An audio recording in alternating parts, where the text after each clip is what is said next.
Баршаңызға сәлем, қымбатты достар, менің каналыма қош келдіңіздер. Бүгін біз сіздермен осындай өзбектің тандыр нанын тандыр пешсіз үйде, яғни әсел пешпен дайындайтын боламыз.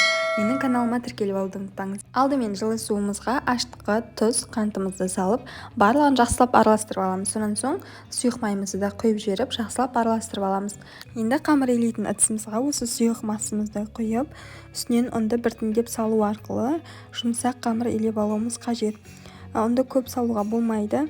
Сол себептен ұнымызды барлығын бірден салмай, жай-жайдан салып отырып, қарап отырып илейміз.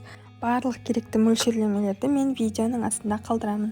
Қамырымыз осындай жұмсақ, қолға жабыспайтын болып шығу керек. Бетін жауып 1,5 сағатқа жылы жерге қойып көтеріп аламыз. Міне әдемі болып көтерілген қамырымызды бір илеп алып, екіге бөліп аламыз. Бұл қамырдан бізде шамамен граммы 350 болатындай 2 орташа лепешка шығады. Осылай қолымызбен екі жағынан айналдыру арқылы дөңгелек формаға келтіріп аламыз. Сонан соң сәл үстінен басын қырап жіберіп, екі жаймамызды да осылай жасап алып, бетін жауып 10-15 минут тағы да ұстап аламыз. Енді қамырымызды үстінен басып жіберіп, оқтаусыз жайып бастаймыз, яғни қолымыздың көмегімен. Ол не бір қолымыздың алақанына және екінші қолымыздың жұдырығын қолдану арқылы жаямыз. Міне теріс жағын нанның алақанына, ал беткі жағын жұдырығына ұру арқылы қамырды өз салмағында жайып шығамыз. Өзімізге қажетті диаметрге дейін осылай жеткіземіз. Айта кететін жайт, нанымызды жасамас бұрын алдымен пешімізді қыздыруды бастаймыз. Себебі бізге ең жоғары температураға дейін пешіміз қызып тұру қажет. Міне алғашқы нанымыз дайын болды. Енді екінші шелпекті де дәл солай жасап аламыз. Нандарымыздың ортаңғы бөлігін кішкене басып жіберіп, жиегіне қарай осындай құрал арқылы нанның ортасына өрнектер салып шығамыз. Бұл бізде түкеш деп аталады.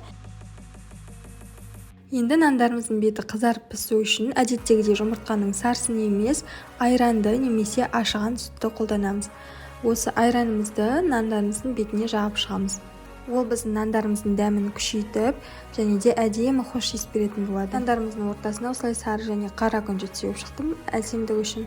Мен ескі табама біреуін жасадым, екінші противенге пергамент төсеу арқылы жасап алдым. Пешіміз 250 градусқа дейін қатты қызып тұрған болу керек, тандырда піскен сияқты шығу үшін. Сондай градуста 15 минутта пісіп шығады. Екеуін бірден бір уақытта пісіріп алған үшін мен 8 минуттан кейін екеуінің орнына алмастырып пісірдім, бірдей қызарып шығу үшін. Міне қараңыздар, қандай жұмсақ, әп-әдемі болып шықты. Дәмі де өте керемет.